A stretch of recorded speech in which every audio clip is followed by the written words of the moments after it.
Pues comenzamos ya nuestro programa Málaga TV y lo hacemos con nuestro espacio mensual dedicado a la historia de la educación, que cada mes nos viene de la mano de nuestro buen amigo, un apasionado de la historia de la educación, un divulgador de la historia de la educación, José Antonio Mañas. Muy buenas tardes. Buenas tardes a todos los espectadores. Y comisario también, y alma mater ahí de ese Museo Andaluz de la Educación en Alhaurín de la Torre.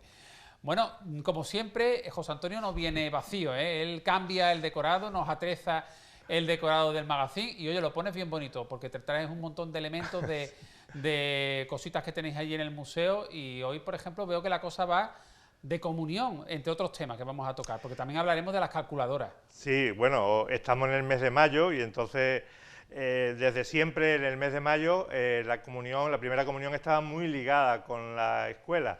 De hecho, antiguamente la catequesis, digamos la preparación para la primera comunión se hacía normalmente en el propio centro escolar. Yo la hice allí, ¿no? Entonces queremos hacer un recordatorio de ese momento. En la vida de los chicos y de las chicas muy jóvenes, estamos hablando de que yo la hice con 7 años y hoy día se hacen con 9. 9, 10 años. Sí, exactamente, 8, 9, 10 años, depende del año, el mes de nacimiento, y que supone una fiesta también y un momento también de mucha actividad para las familias, ¿no? De todas formas te digo que sí es verdad que supone un acto importante familiar, de mucha organización, también de mucha ilusión, nervios para los más pequeños, también para los padres, pero las comuniones ya no es lo que eran, las comuniones se han convertido, no te digo que en una boda, pero casi en una boda, ¿eh? Porque claro, cómo eran las comuniones de hace varias décadas y cómo son ahora. Bueno, yo te puedo contar algo de la mía, que hice en el año 67, algo de la de mi hija y algo de lo que me han contado de las que se están haciendo ahora. Es verdad que en aquel momento, cuando yo hice la comunión, era un tema muy familiar, muy hogareño. Yo la celebración no la hice en ningún restaurante, la hice en mi propio domicilio. Mi madre y mi padre hicieron chocolate, sí, y unos bollos y algunos churros. Y vino la familia, era muy típico, y la familia cercana, ¿no? Sí.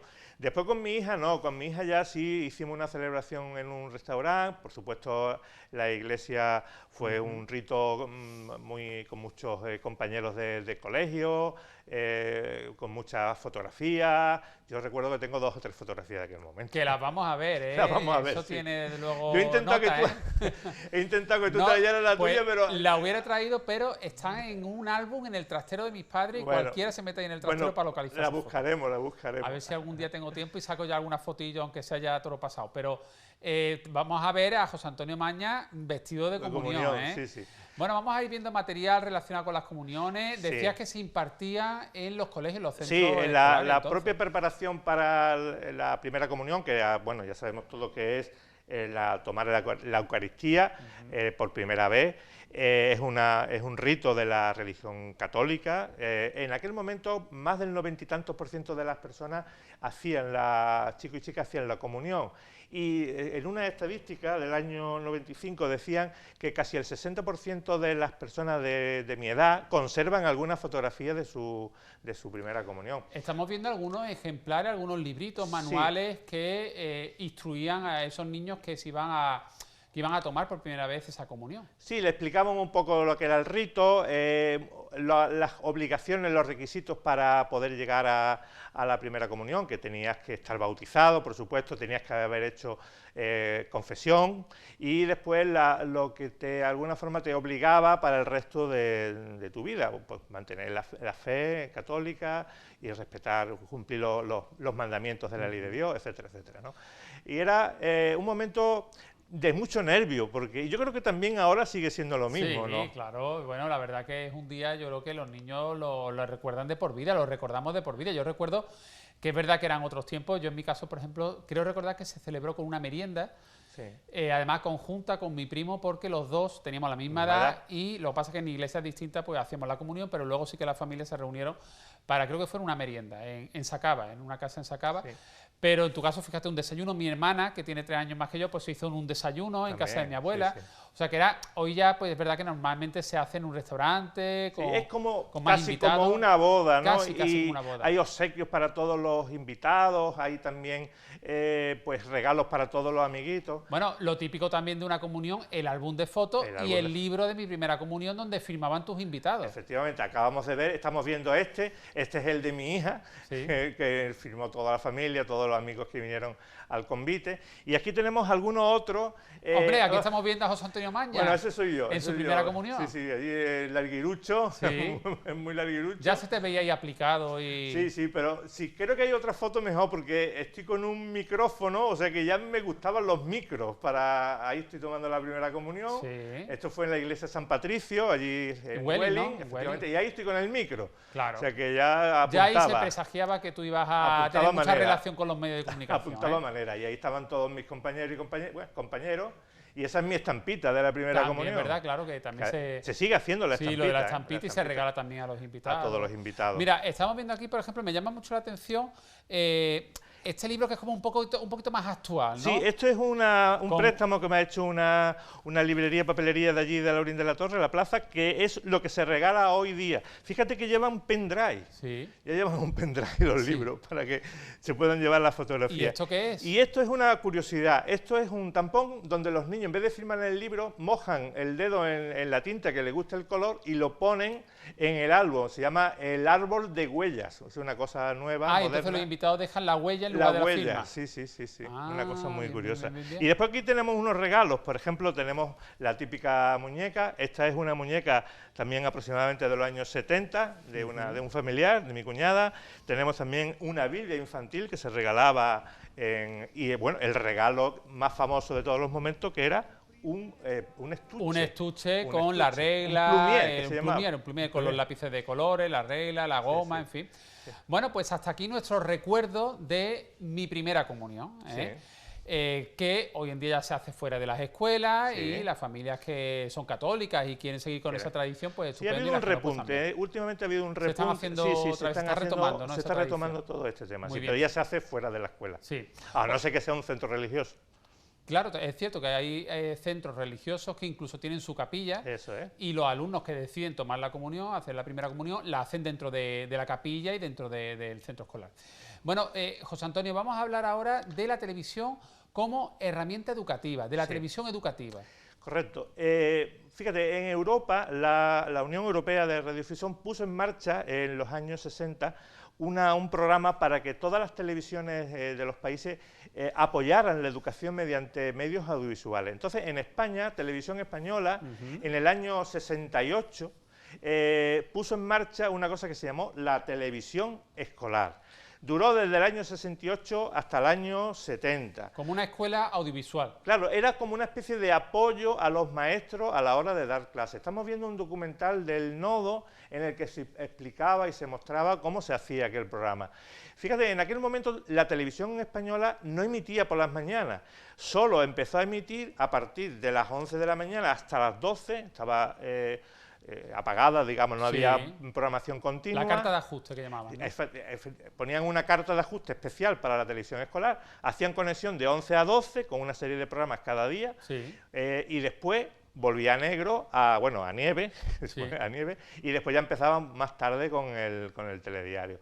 Entonces, en aquel momento hubo profesionales muy famosos como Carmen Ester, como Manolo Portillo, que ahora veremos algunas imágenes suyas, que ayudaban a una serie de presentadores, de profesores a dar las clases.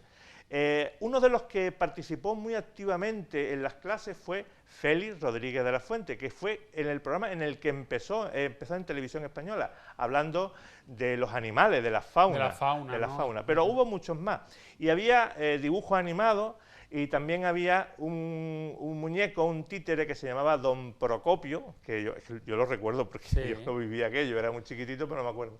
Que bueno, de alguna forma te guiaban, ¿no? Oye, ¿y esta televisión escolar entonces era un apoyo al profesor de escolar, ¿no? Claro, el profesor recibía de antemano los contenidos que iban a dar ese día. Había cada día de la semana... porque las teles se ponían en los colegios. Claro, hubo un programa del gobierno, del Ministerio de Educación, que repartió 3.500 televisores por todos los colegios nacionales. O sea, que estos programas eran para consumir en la propia aula con el alumno. Claro, en el propio aula. El televisor se montaba en el colegio, en una de las aulas, iban los niños y atendían. Ahí tenemos a uno de los personajes, un payaso que daba clases de manualidades, y después tenemos también a otro que salía, un muñeco, que salió en el vídeo este que hemos visto, que era el muñeco que hacía digamos, las lecciones, ¿no? Fíjate, en esto que estamos hablando de la televisión escolar, que estamos hablando de los años 60... 68 a 70. Finales del 60, principio de Claro, la porque década en el del año 70. 70 se cambió este programa de televisión escolar por uno de educación de adultos, que te acuerdas que estuvimos hablando en un programa anterior de la televisión para formación de los adultos, y se cambió este programa dedicado a los escolares, por eso para los adultos. Años más tarde, sí es verdad que Televisión Española hizo lo de Das English, que todavía creo que se emite, que también no deja de ser una televisión educativa, pero con el tema del idioma, ¿no? Solo con el idioma. Pero idioma. Fíjate, tengo aquí las materias que se daban cada día, no las vamos a leer todas porque son muchas, pero fíjate, los lunes teníamos 10 minutos de fonética inglesa y después el jueves teníamos de nuevo inglés 20 minutos. O sea que en aquel momento se consideraba que era bastante importante el tema del idioma. También había el viernes una asignatura, perdón, el sábado una asignatura que era nuevas noticias, que eran los inventos más importantes que se estaban descubriendo en el mundo. Y también había documentales de naturaleza, el programa de Félix, en fin, bastante completo. Bueno, pues completo está siendo esta semana o este mes nuestro espacio dedicado a la historia de la educación, pero de la televisión escolar vamos a pasar a hablar de Pascalina. ¿Quién fue Pascalina? A ver. Bueno, Pascalina no... No es una vecina, no es... No, Pascalina no es una persona, Pascalina es una máquina. La Pascalina, vamos a hablar ahora de las calculadoras mecánicas. Antes de que todos tuviéramos las calculadoras digitales... Por ejemplo, esta que tengo yo. Esa que tienes por ahí tú. Antes de que incluso tuviéramos el móvil que tenemos hoy día, que ya no tenemos ni eso, existieron una serie de calculadoras mecánicas. La primera calculadora mecánica que se hizo en el mundo fue la Pascalina, que la hizo Blaise Pascal, o sea, que tenemos ahí en la imagen, en el año 1642. Esa máquina se giraba con los dedos y lo único que hacía era sumaba y restaba, no hacía nada más. Entonces aparecían en unas ventanitas que tenemos en la parte superior, aparecían los resultados. Más tarde, en 1670, Leibniz, otro matemático y filósofo, hizo una mejora sobre esta calculadora. Esta calculadora se encuentra, varias de Pascal, las pascalinas, se encuentran en el Museo de Arte y Oficio de París, que es uno de mis museos preferidos del mundo, ¿no? Más tarde, Leibniz la mejora y a continuación aparecen otras que van mucho más allá a la hora de hacer cálculos, ya multiplicaban y dividían. Por ejemplo, el aritmómetro, la calculadora, ese es el del año 1822, la calculadora Madas de 1908 y la Curta, que es de 1948, que ya la sacamos en un programa y hoy la hemos vuelto a traer, es una calculadora mecánica que es la última que se hizo en el mundo. Ya a partir de ahí empezaron la electromecánica y después la electrónica. Lo que estamos viendo en este pequeño vídeo que hemos hecho son algunas de las calculadoras mecánicas que tenemos en el museo. Esa primera que hemos visto ahí es una Muldivo que hemos traído aquí, que es de 1912, de la misma fecha en la que se hundió el Titanic, y dicen que había en el Titanic una como esta, dicen, habrá que buscarla en el fondo del mar. Y las demás son las Original Ottner, que son unas calculadoras que hizo un señor llamado Wilhelm Ottner en Rusia, pero que trasladó la fábrica desde San Petersburgo a Gotemburgo, en Suecia, por la Revolución Rusa con los zares. Oye, me llama mucho la atención, José Antonio, que en el museo tengáis una colección tan completa de calculadoras, todo este tipo de instrumentos, de objetos, ¿cómo lo habéis conseguido reunir? Bueno, pues como otras muchas cosas, recorriendo los distintos países cuando salgo de viaje, también gente que me avisa de que hay una máquina que está a la venta, o incluso en algún mercadillo que, bueno, pues que la he encontrado y la he traído. Alguna de ellas la he traído directamente de Alemania, que sabes que tengo allí familia, me han llamado, y después pues en anticuarios de toda Europa que me avisan y las compro.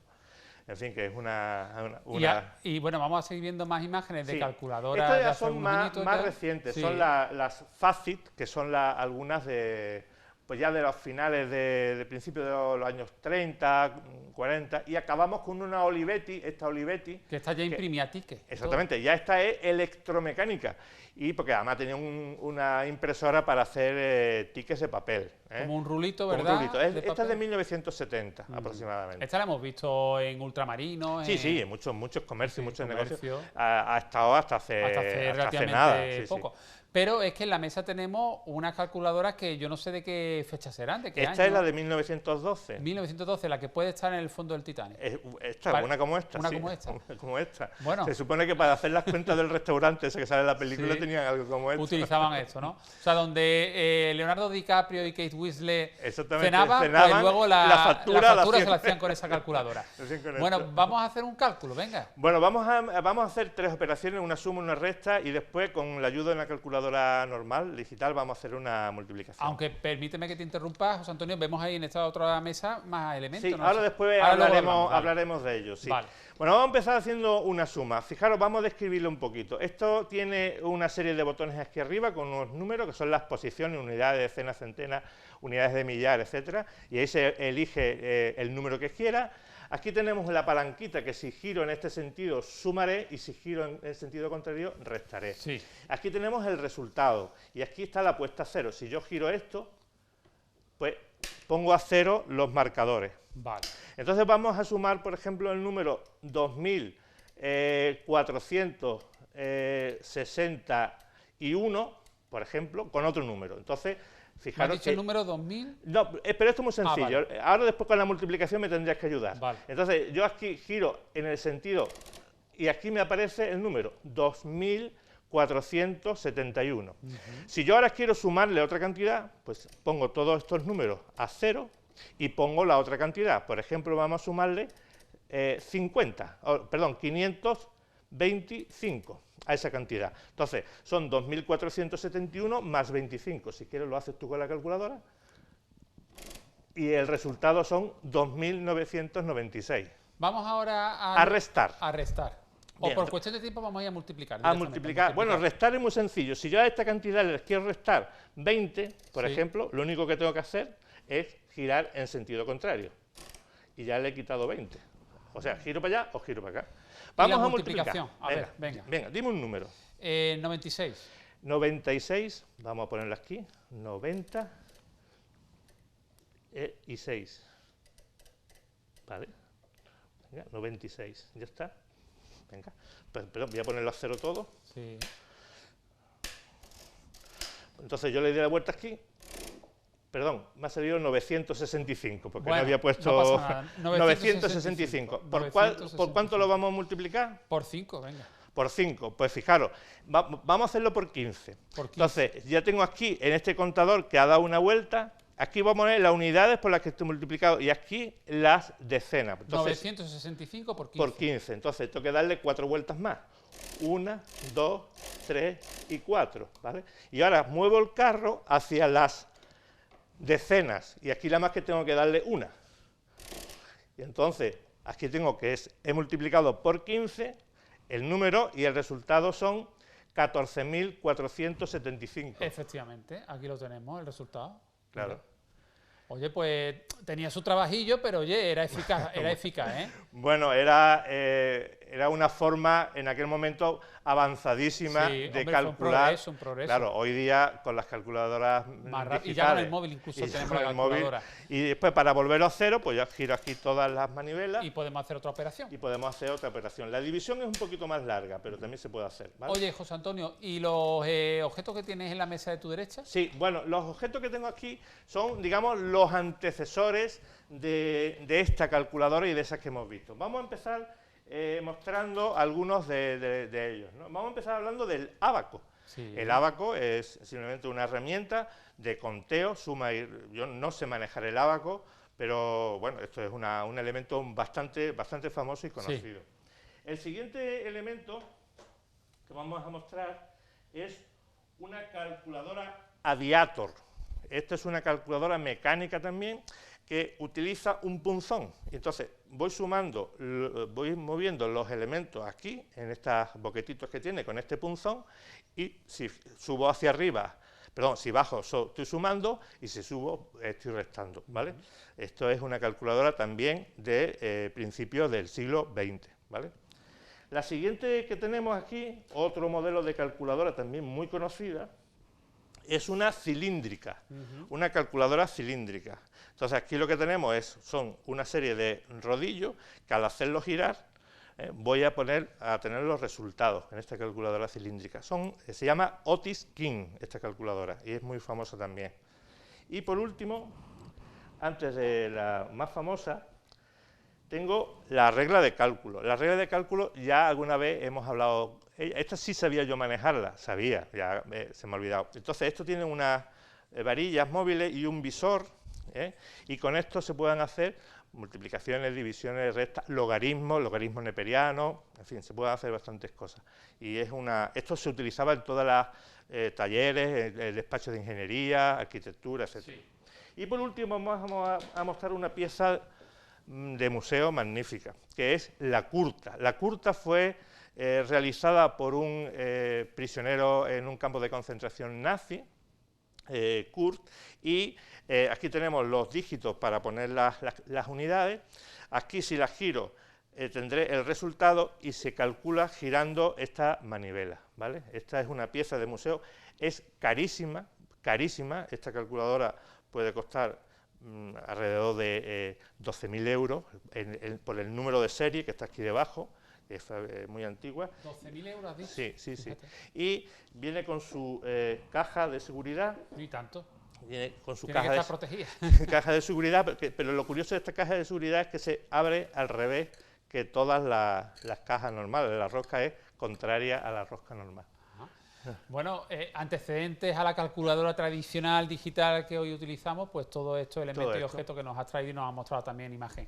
José Antonio, nos vemos ya en el mes de junio. Muchas gracias. Muy bien, pues encantado de estar de nuevo con vosotros. Hasta aquí nuestro espacio mensual dedicado a la historia de la educación y, como siempre, recomendamos a nuestros espectadores que visiten el Museo Andaluz de la Educación en la Laurín de la Torre, con entrada gratuita, y que allí están nuestros compañeros para atenderles y mostrarles tanto la parte de humanidades como la parte de ciencia. Muchas gracias. Todo el personal de PTV también. Pues nos vemos en el mes de junio. Gracias, José Antonio. Gracias a ti.